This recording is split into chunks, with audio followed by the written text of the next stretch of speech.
em direção à música, pedindo: Espírito, Espírito, você peça, Espírito, Espírito Santo de Deus, Espírito, Espírito, Espírito, Espírito Santo, sobre o Padre, Espírito, peça, Espírito, Espírito, Espírito Santo de Deus.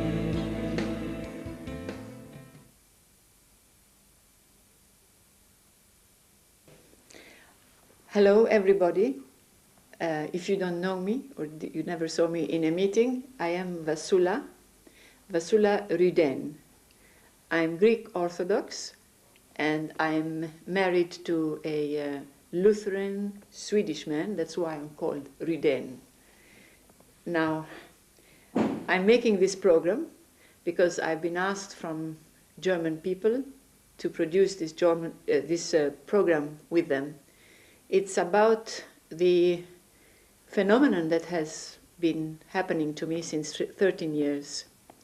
I'm sure that many of you, if you have read the history of the church, you must have heard that God intervenes sometimes, and he does it through people, let's say by taking a person, anybody, it could be just anybody, and using him or her as his instrument to be able to communicate to the people what he wants to say, and usually it is always for the benefit of the church. Now, the extraordinary thing that has happened to me, but let me tell you first that I was a person who never really thought of God, you know, like many people today. When you say God, they look at you straight in the eyes and tell you, well, it's one of these people that still believe in God. Because in our society there are many people who have abandoned the thought that God really exists. And this is because of what's happening all around us, and rationalism has taken the good part of our brain. And this is very unfortunate because it's wrong. Now, I was not saying before my conversion, because I'm converted now, that I never believed in God. I knew God existed. I knew he was somewhere up there, high up, in his glory. I knew a little bit, like most of the people, the story of Jesus Christ from the scriptures from my school days. I've never had any catechism. I didn't penetrate into the real catechism because it is not obligatory, really, in the Orthodox Greek Church. Now, I've been brought up as an Orthodox, going for Easter in the church with the parents, and sometimes in Christmas times. But when I got married, I abandoned even that. I was not a church goer. And in fact, I was taken very much with the life that I was surrounded with. My husband worked for an international organization that sent us out in Africa. So I lived in Africa for about 17 years. And I was one of these expatriate, spoiled women, having tennis clubs, cocktail parties, good life, you know, easy life, I would say. And I continued that way. In the meantime, I had 2 children, 2 boys, and they were growing up, I would say, without religion, because I myself and my husband, who was not really following or practicing our religion, like most people nowadays, I would say, in the world, they started to grow without God. Something happened to me in 1985 when we were in Bangladesh. In Bangladesh, my husband had a job. And while I was there and preparing a list of groceries to give to the servant so that he buys the food for the cocktail dinner of that evening, as you see, my mind was focused on what will I buy next item. So it was far away from all things concerning church, God, everything, okay? And at that period of my life, I would add that it was a special period. Why? Because I was very busy with socializing. I'm a painter. I can't say professional, but I used to do that and make exhibitions. And I used to prepare an exhibition at that moment. I was involved with a tennis tournament, which was a national team of Bangladesh. So I was running at lunchtime in the courts playing those tournaments. In the morning I used to paint, and in the afternoon I used to go to the Sheraton Hotel, where I had a training of how to put dresses and perform them, mannequin style like this. But it was just hobby, it wasn't really paid or anything, it was just for fun I was doing this. So this was my life, and very successful, happy life with the family, nothing wrong. When I was preparing this list, something happened, and that is the wonder that happened, and it's a miracle. I know that many people don't believe in miracles, but I'm going to tell you what happened. I saw interiorly, with the eyes of the soul, my angel. Now, not everybody can do this or see things without God's grace and God's power, because we can do nothing that is, let's say, supernatural unless God intervenes. So suddenly, I saw the angel, and it was my guardian angel, and in fact, I felt also like as if he was holding my hand.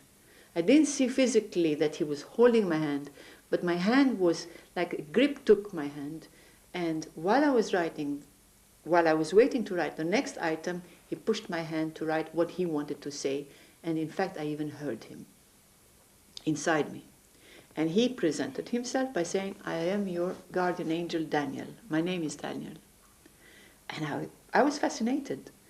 I mean, I was not afraid. I was saying, that's great. I mean, I saw, it couldn't be that I was wrong because I saw him inside me. He moved my hand. He changed the style of my writing. He wrote it in a very nice, long, like the icons. Sometimes you see writings which are, straight lines and nice, perfect. This is the way it was written. And it was not my style. And so I thought he would just go. And I was afraid to lift my hand because I thought it was because of my hand. So I was holding the pencil still stuck on the paper, and I asked him a few questions which he replied. And I realized that I can communicate with my angel. And I was saying, my goodness, this is wonderful. And I was just flying all over the flat, because even if I didn't write, I could hear him. He could manifest himself within me and speak to me. My husband comes in the afternoon. And it never crossed my mind that he would not believe me. I didn't even think of what his thoughts would be like. But I told him what happened, and I showed him the paper. And he said, well, why not? I mean, it can happen these things exist, but it's very rare. So this was the beginning, really. And then, after a few days, still communicating with my angel was trying to tell me, ponder. He used the word ponder. And my communication was with English, because later on I found out that God always, when he intervenes, he uses the language of the person that he knows best. Let's say if it was Greek, I would say, okay, Greek. He would use Greek. But English is really my best language, because I can even write properly English, whereas Greek I don't know how to write. I know how to speak only. So that communication started. The angel was telling me, you have to ponder why God is sending me to you, to kind of wake you up. I couldn't imagine.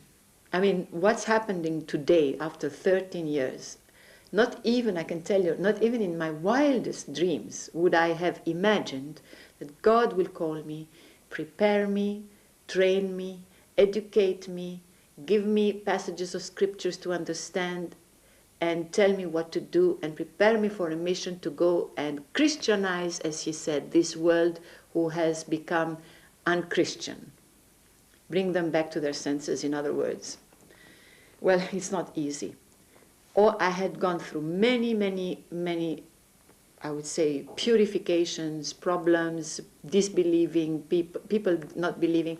But I always trusted God, because I knew that if it is from God, nobody can fight it. Nobody can crush it. It will go on, it will expand, And all what God was telling me in the beginning, it will come true. So I just abandoned myself in a way. But I'm coming back again to the angel because it's not yet finished. The angel, after some days, came and said to me, I would like you to read God's word. And he had become more severe in his tone. And I remember once, just the day before, he told me, God is near you and loves you. He just said these words. And for me, my reaction was nothing. Because I was a person who did not know God. And if you don't know God, how can you love God? He loves you, but then do you have any love for him if you don't know him? So for me, it was like, well, God is there and he loves everybody. My sense told me that. But I left the subject alone. When he asked me, read God's word, I didn't want, because I didn't have the Bible at home. And I was thinking, I knew what he was talking about, the angel, but then I thought that I pretended I didn't know. And I said, what is God's word? And he said, you know what it means. It's the scriptures. It's the Holy Bible. So I argued with him. I said, I don't have one at home. I have nothing at home of this. He says, I know. So I'm asking you to get one. And I argued, and I said, where? In Bangladesh. It's a Muslim country. I will never find a Bible. They don't sell Bibles. But the real reason was I was really fighting it. I didn't want to get a Bible. And I'll tell you why. Because I was embarrassed to what my friends, the tennis players who were in the same position as I, would say, look at Vasula has a Bible now.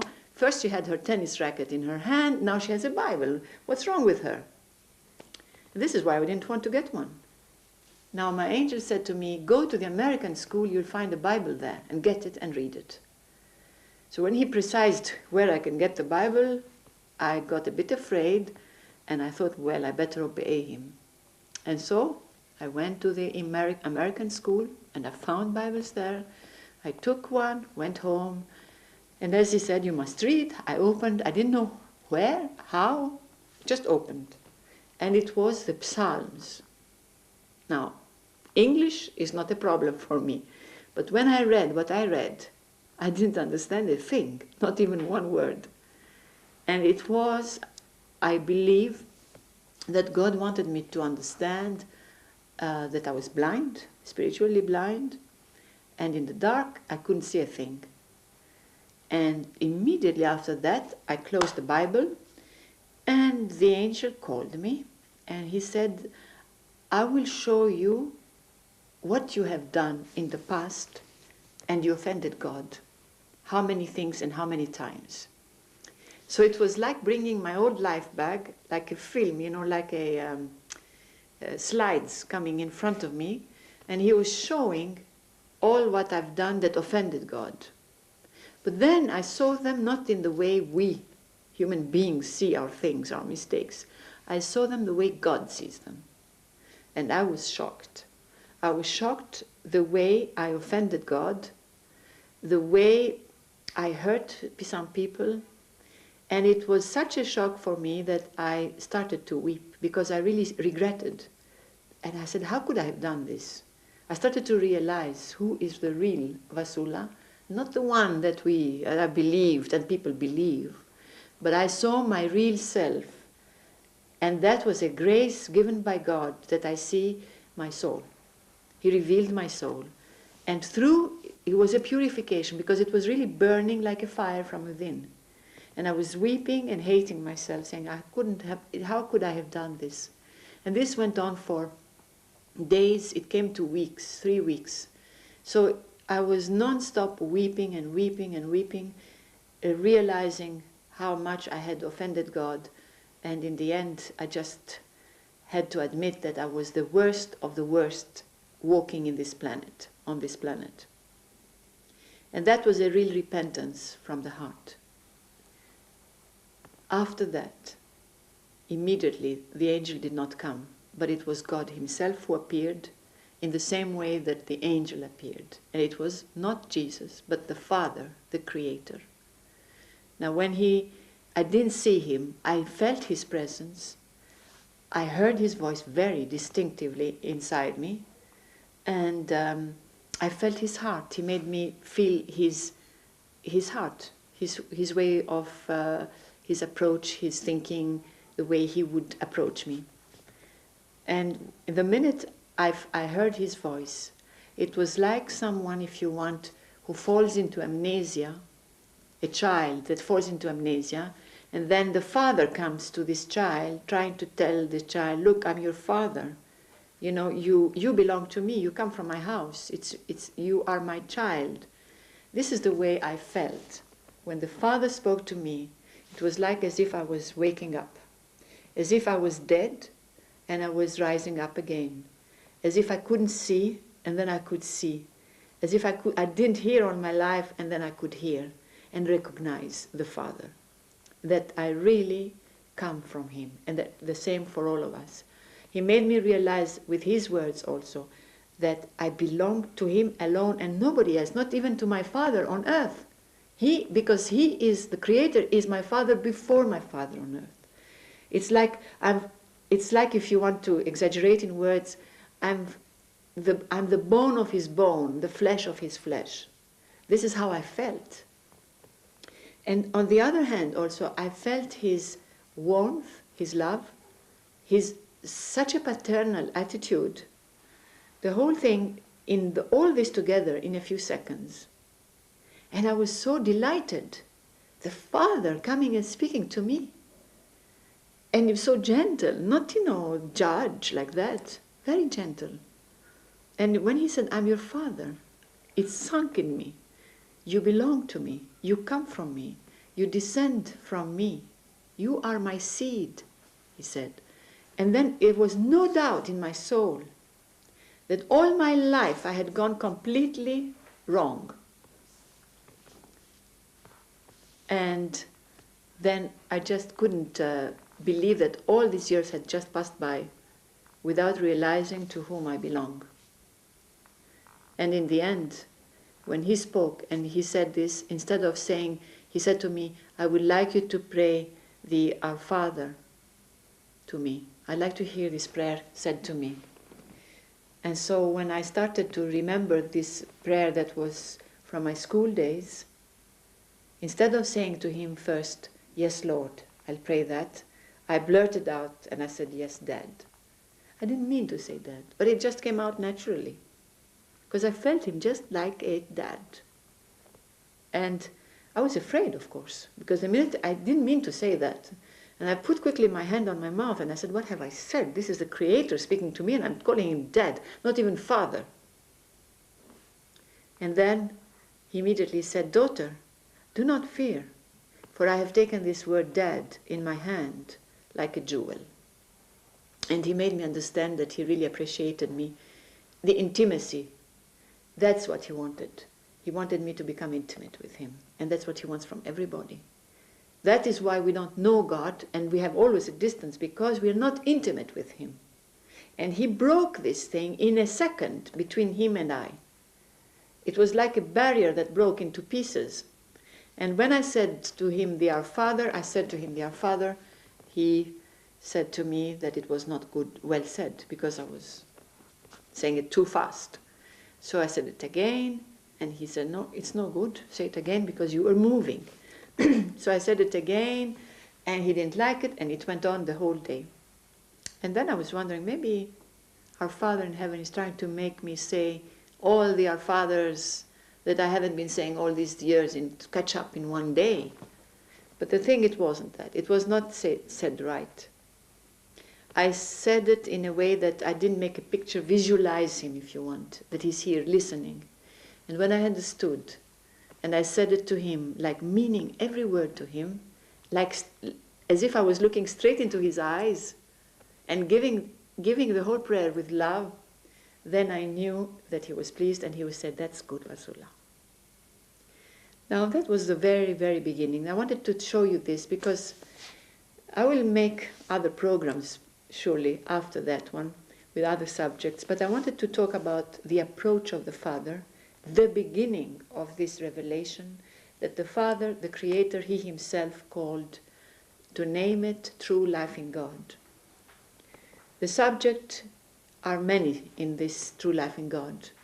It's a call for our conversion, to become more intimate with God the Father, more intimate with Jesus, and more intimate with the Holy Spirit. In this intimacy, we can be united in love with God and get to know Him. Otherwise, it will be very difficult for us to get to know Him. Now, that God came as, as a father, so that I become intimate with Him. He didn't come to tell me, Vasula, I'm going to give you messages so that you go and spread them all over the world. No, He never spoke about this. He wanted to catch my heart and become intimate with Him. And after that, He would tell me about the messages, and He would tell me that they will go all over the world and all that. But that will come probably in another program, because I think now we've left only 3 minutes in this program. But I just want to say that just after that prayer, I want to add one more thing, is that God the Father said, I want you to love me. And when I wanted to say, I love you, He said to me, I want you to love me more. He didn't say, no, you have not loved me all these years. Very gently he said, I want you to love me more. But to love me, you have to approach me. You can't be there. You have to come closer to me to get to know me. And when you know me, you will love me. I want your intimacy, He said. I want you to become intimate with me. Speak to me from your heart, just like a child speaks to his father.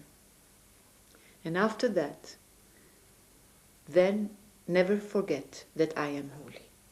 So you have to remember that I'm holy, and then to come to me as a child, running to me as a child. This is what I wanted to share with you, and I think now we will end up this program. Thank you very much.